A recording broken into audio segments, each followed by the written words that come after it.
Moments Unveiled. And I remain your girl, Jennifer Iferenta. On the show today, we have a veteran actor who is about set to share with us the top 5 moments of his life so far. Now, trust me when I say it's going to be totally intriguing and very revealing. So don't go nowhere, because right after the break, we'll be going straight to business. It's still your show, Moments Unveiled, and now we are going to be unveiling our guest as he sets to unveil to us the top 5 moments of his entire life so far. Our guest today is a veteran actor, like I said earlier, a man who we have watched on our screens for so many years. I used to be like this, like this. When I was like, oh, I like that man, I want to be like him when I grew up. I wish I could get to meet him one day. And of course I got to meet him one day, and I have the honor of also having him on the show today. And it's no other person than Patrick Doyle. Patrick Doyle. Thank you so much for coming on the show. My pleasure. And you know where I have to? Yep. We want to dig in and dive into your moments to find out what are those moments you hold dear to you. And we are counting down to 5. We're having 5 of them. We started from number 5 all the way to number 1. Okay. So are you ready? Perfect. Tell me you're ready. I'm ready. So starting from number 5. Number 5 moments will be the first day I went to high school. I attended St. Finbar's College at Coca. Okay. So my first day in secondary school was a very memorable day for me. And if I recall, what made it extra special was that when I went to school, it was a day school, and my mother had made my white uniforms, white shorts and white shirts, and we had gotten the badge and everything, so I was in my uniform. But I was surprised to see that this was the only school in Lagos at the time that you could wear trousers, long trousers, in Form 1. I was so excited when I saw it. So immediately after school that first day, because some of the kids who knew about it came to school in trousers in Form 1. So I got home and I told my mother, you have to make white trousers for me too. Because back in the day, you couldn't wear trousers until you were at least Form 3. And we didn't have SS then, we had Form 1 to 5. But you couldn't wear trousers until you were in Form 3. So it was a big deal for me to be able to wear trousers. Wow. So what year was that? I can't remember, it's 72 or 73. It has way back. Okay, we're going on now to number 4. Number 4 would be also at St. Finbar's College. I was in Form 4. I wasn't yet in Form 5, which was the last class in the school. And because I was good at debating, the school authorities decided that even at Form 4, I should become chief speaker. And the person who was my supporting speaker was in Form 5.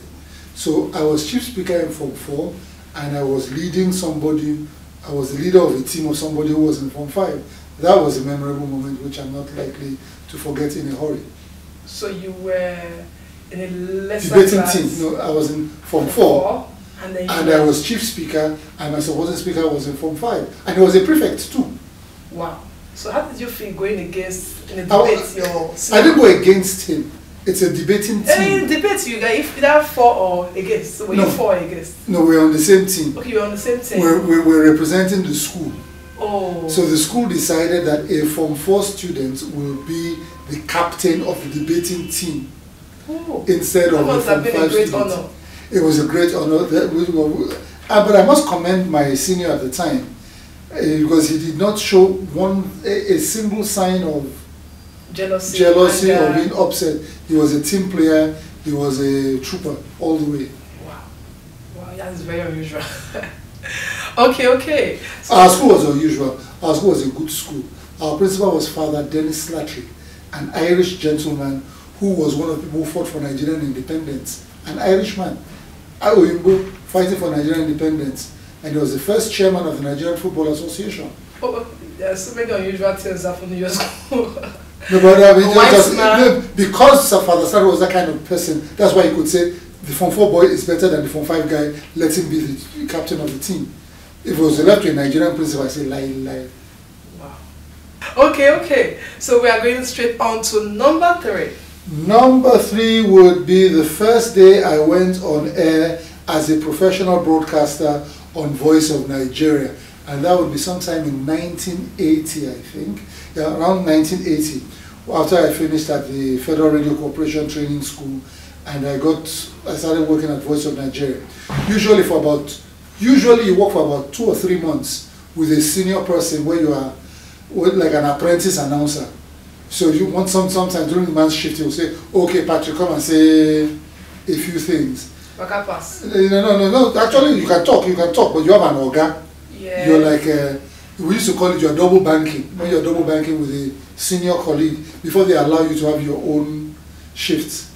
So I double banked with quite a number of people. I double banked with people like John Momo, Mani Onumonu for a short period of time. But usually people spend about 3 months before they're given their own shifts. I think I did all of about 6 weeks, and then they started giving me my own shifts. So that was also... You learned very fast then. Well, I've always been a talkative, so that wasn't very difficult. Okay. So how talkative were you? I'm talkative when there's money to be made. When there's no money to be made, I keep quiet and I stay in one corner. But if there's money to be made for talking, I talk professionally and I get paid. If there's no money to be paid, I'm very quiet. So the more money, the more talkative? It's not so much more money. It's not a matter of that. It's a job to do. So if you're not working, why should I be talking? Okay.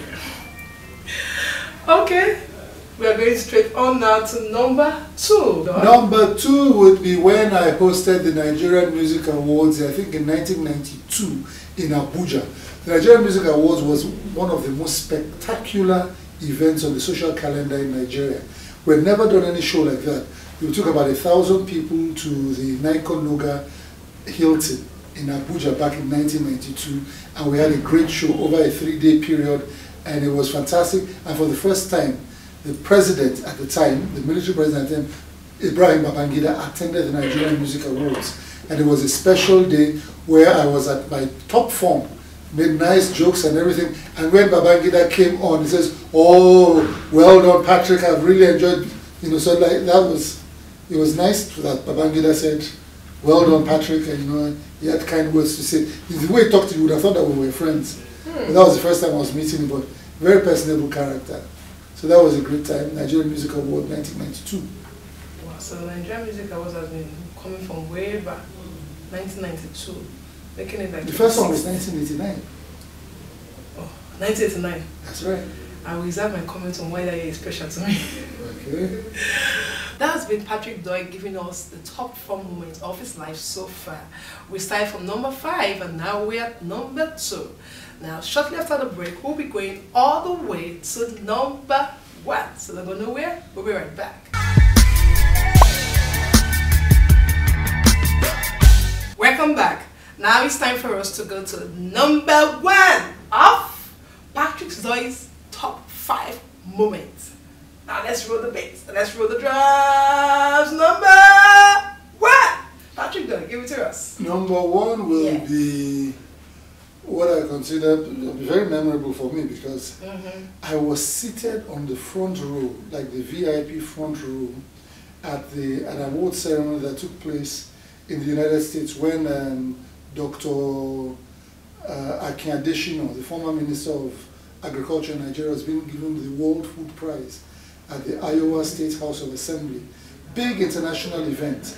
And on the front row were people like Obasanjo, the former president of Ghana, Mr. John Mahama, the governor of Iowa State, and some very top American government officials, some top officials from the World Food Program, and all of that. And for whatever reason, the president of the World Food Program was an Irishman.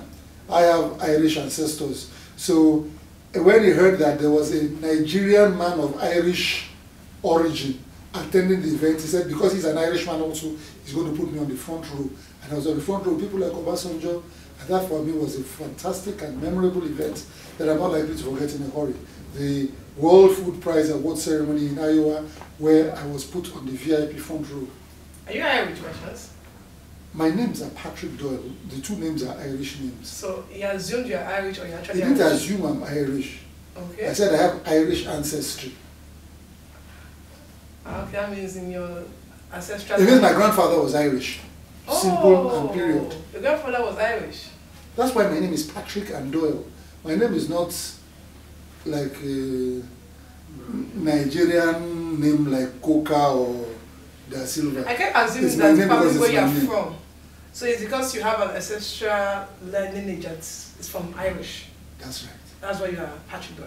That's exactly why. So you can't be more Irish than being Patrick, the patron saint of Ireland. And Doyle is like the Ajayi of Ireland. Ooh. It's like one of the most common names. It's like calling somebody Bello of Ilorin. Doyle is the Bello of Ilorin. So you are equivalent. quarter caste? I'm not quarter caste. I am. No, your grandpa is Irish. Yeah. I'm a Nigerian of Irish ancestry. Oh, nice one. I won't dig further so I don't get shut up. No, why? It's straightforward now. Is your grandfather still very much alive? Even my father is not alive. Okay, sorry. Okay, this has been Patrick Doyle's top 5 moments, all the way from 5 till 1. Now, this is my tricky question. Tell me, the Kosan drama, what is your take on it? Did both parties handle it maturely? I don't know about how would you say both parties handling the matter, maturely or not maturely. It's a straightforward matter.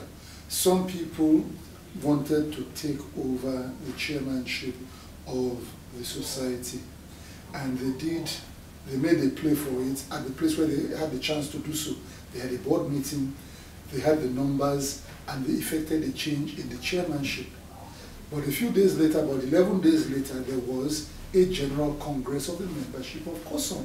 And the General Congress that has the power to overrule anything done by the board, overruled what they did, and immediately sacked the people who were involved in making that decision to remove Chief Tony Okoroji as chairman. So it's not a big deal. They tried themselves and they failed. But what you want to ask is, why did they try themselves? They tried themselves because they were jealous of the style of leadership of Tony Okoroji. Can you imagine that there are people in this country who pretend to love musicians, yet when it comes to distribution of royalties, they say that royalties should not be distributed evenly and generally. That no, because their own artists, or they themselves as artists, are the artists who, they are the only ones that in the whole station in Nigeria, only their music do they play. So that they should now distribute the money only to a few artists, leaving 3,000 other artists without a penny. And these are the people who wanted to take over the chairmanship and the board of COSOM, because Tony Okoroji has released and said that every artist in Nigeria must share in money of radio airplay of Nigerian music, and they share it equally. They say no, that's what this is all about. A group of greedy young men wanting to take over the management of COSOM, because COSOM under Okoroji is very liberal and making sure that every Nigerian artist survives. That's the long and short of it. We just got Patrick Doyle's insight into the COSOM issue, and with that, the show has come to an end. It's been a nice time with you guys out there, and thank you so much for watching. Without you, there is no me, there is no Momentum Unveiled, and we are glad you keep tuning in and watching the program. Till we see you next time, make sure you remain dope. Don't forget to follow us on our social media handles at dopetv.ng. Also log on to our website www.dopetv.ng. Or you can follow me on Instagram at Jennifer Iferita. See ya!